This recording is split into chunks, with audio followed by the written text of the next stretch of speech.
तो राम राम सब भाइयों का आप सबका स्वागत है एक और नए वीडियो के अंदर। इस वीडियो के अंदर अपन बात करने वाले हैं कि आपको जो है 90 दिनों के अंदर स्मार्ट तरीके से कैसे पढ़ना है और आपको चीज़ों को याद कैसे करना है। जो फास्ट रिवीजन टेक्निक्स भी मैं बताऊंगा। शॉर्ट नोट्स कैसे बनाने हैं।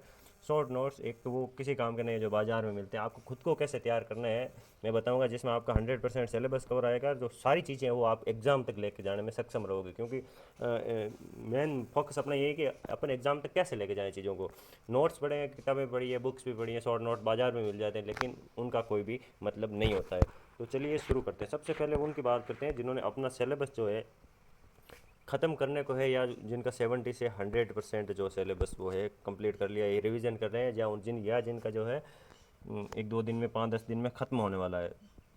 तो उनको जो है सिलेबस ख़त्म होने के साथ साथ पीवाई को स्टार्ट कर देना चाहिए, या जिन्होंने कर लिया वो बहुत अच्छी बात है, लेकिन पीवाई को आपको एज ए टेस्ट लेना है। जैसे दिशा की एक बुक लेकर है, मुझे जो सबसे अच्छी लगती है दिशा की लगती है, क्योंकि दिशा के अंदर उसके अंदर आरबीएससी एनसीईआरटी की अप्रोच रहती है, वो उनकी व्याख्या भी साथ में देते हैं। तो उनको एज ए टेस्ट लेना है। मान लो किसी टॉपिक के 100 क्वेश्चन है, तो पहले आपको सारे क्वेश्चन हल करने हैं, और जो क्वेश्चन आपका गलत हुआ उस पर टिक लगाने हैं। फिर देखने हैं कि आपका कितने परसेंट क्वेश्चन सही हो, 100 में से 80 हुए, 70 हुए, या 90 हुए। फिर जो क्वेश्चन गलत हो गए उन क्वेश्चनों को अपने शॉर्ट नोट्स जो है नोट्स के अंदर ऐड करना है, और उनकी व्याख्या भी आराम से पढ़नी है। व्याख्या में अंदर आपको कोई नया और अच्छा क्वेश्चन मिले तो उसको भी ऐड करना है, क्योंकि कभी कभी कभार बहुत सारे पीछे वाले रिपीट होते हैं। लगभग 40% पेपर तो जीके के अंदर आपका वही प्रीवियस ईयर क्वेश्चन रिपीट हो जाएंगे। और बाकी बात करें टेस्ट सीरीज़ की, तो टेस्ट सीरीज़ पे आपको एकदम सीरियस होकर और तब देना जब आप थोड़े से क्या होगी, ऐसा लग रहा है कि अब कुछ करने का मन नहीं है। क्योंकि होगा क्या कि एग्ज़ाम के अंदर भी आपके ऊपर प्रेशर होगा, प्रेशर रहेगा तो आप सुनना भी होगा कि कुछ के मेरे भी गलत हुए थे। जब मैं पशु परिचर का मैंने एग्ज़ाम दिया था, उसके अंदर लगभग 5-6 क्वेश्चन मेरे आते आते जो है वो गलत हो गए थे। तो ऐसा टाइम में आपको टेस्ट सीरीज़ देनी है। बाकी टेस्ट सीरीज़ में भी जो कुछ नया मिले वो नोट्सों के अंदर ऐड करना है, ताकि आपके नोट्स जो है एकदम 100% अच्छी तरीके से तैयार हो जाए। उसके बाद बात करें शॉर्ट नोट्स की। शॉर्ट नोट्स आपको रिवीजन के टाइम बनाते हैं। रिवीजन आपको जो है यहाँ मैंने लिख रखा रिवीजन मेथड। रिवीजन मेथड का सबसे अच्छा जो मुझे लगता है, कई लोग क्या करते हैं, पेज को खुला पढ़ा और आगे बढ़ जाते हैं। ऐसे आपको बिल्कुल भी रिवीजन नहीं करना। रिवीजन के टाइम आपको पहले पेज को ओपन करना है, फिर जो उसके अंदर लिखा होता है उसको एक बार उस पर हाथ रख के, और आपको विजुअलाइज करना है कि यहाँ पर मैंने क्या लिखा था। और वहाँ मान लो 10 चीज़ें आपने उस पेज पर लिखी थी, तो उसमें से अगर आपने अच्छी तरह से 2-3 बार रिवीजन कर लिया या पढ़ा है, तो 10 में से 7 या 8 चीज़ें आपको याद होंगी। जो 2 या 3 चीज़ें आप भूल रहे हो वो आप शॉर्ट नोट्स के अंदर ऐड कर लो। और या जो आप भूल सकते हो, आपको लगता है कि अभी तो मेरे को याद है लेकिन मैं एग्ज़ाम तक इस चीज़ को जो है भूल सकता हूँ, उसको भी अपने शॉर्ट नोट्स के अंदर ऐड कर लो।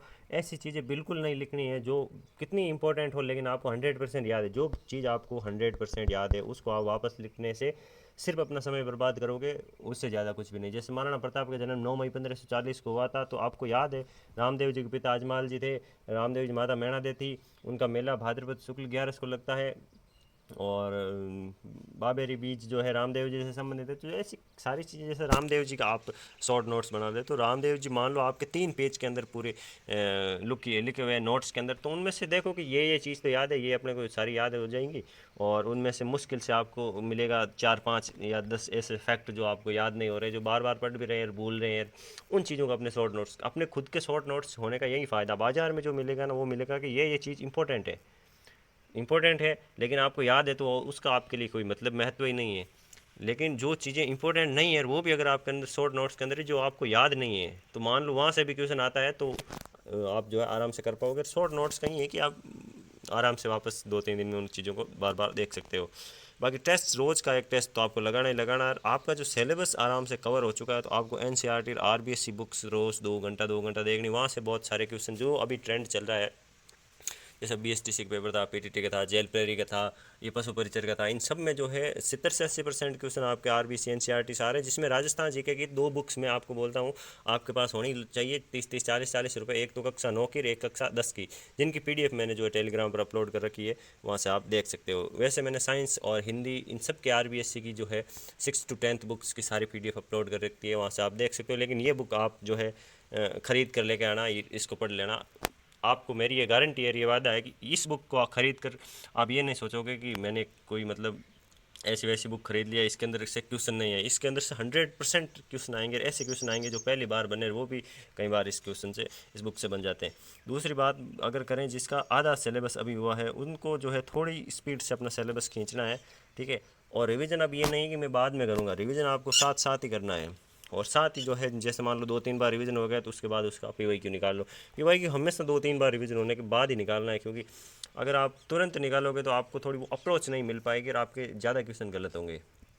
लेकिन अगर 2-3 बार रिवीज होगा तो आपको जो आपको चीज़ें आपके कंटेंट में है वो पूरी याद हो जाएंगी, और जो बाहर की है वो आपको आराम से पता चल जाएगी आउट ऑफ सिलेबस है। दूसरी टेस्ट सीरीज आपको टॉपिक वाइज भी ले सकते हो, और साथ साथ में अगर आपका नहीं हुआ तो अभी आप थोड़ी दिन जो है फोकस करके थोड़ा सा और सिलेबस कवर करके टेस्ट सीरीज भी ले सकते हो। शॉर्ट नोट्स भी वही रिवीजन के साथ मैंने आपको पीछे बता दिया कि कैसे तैयार करते हैं। एनसीईआरटी की बुक्स हो सके तो देख लेना, बाकी क्योंकि आपको पहले 100% एक बार सिलेबस करना जरूरी रहता है, तो उस पर आपको जो है अपना फोकस करना है। बाकी बात करें जिन्होंने स्टार्टिंग की, अगर आपने 0% आपने कोई किसी भर्ती की तैयारी नहीं की, पहली बार अगर आप हो तो भी आपको तैयारी करने में कोई कुछ नहीं जाता है, क्योंकि अगर सिलेक्शन हो भी गया तो भी अच्छी बात है, नहीं हुआ तो भी आप जो है तैयारी आराम से कर लोगे। दूसरी बात, पशु परीक्षण के अंदर जो 6 शिफ्ट में बैठा था उसका पेपर के अंदर 100 क्वेश्चन सही है तो भी उसका सिलेक्शन हो गया, और जो 4th शिफ्ट में बैठा था उसका 130 पर भी सही नहीं है। तो ये देखो अपने किस्मत पर डिपेंड करता है। और हो सकता है कि देखो नॉर्मलाइजेशन तो इसमें भी है, हालांकि इसकी आवाज़ हम उठाएंगे। और अभी जो है सभी जो हनुमान किसान है और बड़े बड़े जो आपने कोचिंग संस्थान है उन्होंने इसमें बारे में ट्रेंड चलाने को बोला है, तो उसमें आपको जो पूरा भाग लेना है। और मैं भी अपनी तरफ से कोशिश करूँगा, मेरा इतना बड़ा चैनल नहीं है कि मैं खुद एक ट्रेंड चला दूँ ऐसा ट्विटर पर, तो अपने को उनको पूरा सहयोग करना है। और आपको जो है दूसरी वो कैटेगरी है जिनको जैसे राजस्थान जीके क्लियर है, किसी की मैथ क्लियर है, जिनका मतलब 40 से 50% सिलेबस कवर है, वो आप इसके अंदर कूद सकते हो अभी, और आप सिलेक्शन ले लोगे अगर अभी से आप कंटिन्यूस स्टडी करते हो तो। क्योंकि 50% सिलेबस अगर आपका क्लियर है तो 90 दिनों के अंदर बाकी 50% सिलेबस आप आराम से कर सकते हो। और आपको सबसे पहले यही फोकस करना है, एक तो सिलेबस और एक पीवाईक्यू, इन दोनों चीज़ों पर आप पकड़ बना लो, आपका जो है सिलेक्शन आराम से हो जाएगा। तो ये थी वीडियो। अब मैं जो है एक वीडियो और बनाऊंगा इस पर टाइम टेबल को लेकर। आप रोज़ टाइम टेबल बनाते हो लेकिन वो चल नहीं पाता है, शाम तक वो टूट जाता है। लेकिन मैंने इस पर जो है आज दिन में बहुत सारा विचार किया था, और एक इस पर वीडियो बनाने वाला हूँ, और मैं बताऊँगा आप 100% अपना टाइम टेबल फॉलो कैसे कर सकते हो, और फॉलो करके मैं आपको दिखाऊंगा कि ये जो है इस प्रकार से आपको करना चाहिए। तो चलिए आज के लिए इतना ही, और वीडियो अच्छी लगे तो चैनल को सब्सक्राइब, वीडियो को लाइक ज़रूर करें। मिलते हैं नेक्स्ट वीडियो के अंदर। आपका वीडियो अंत तक देखने के लिए बहुत बहुत धन्यवाद।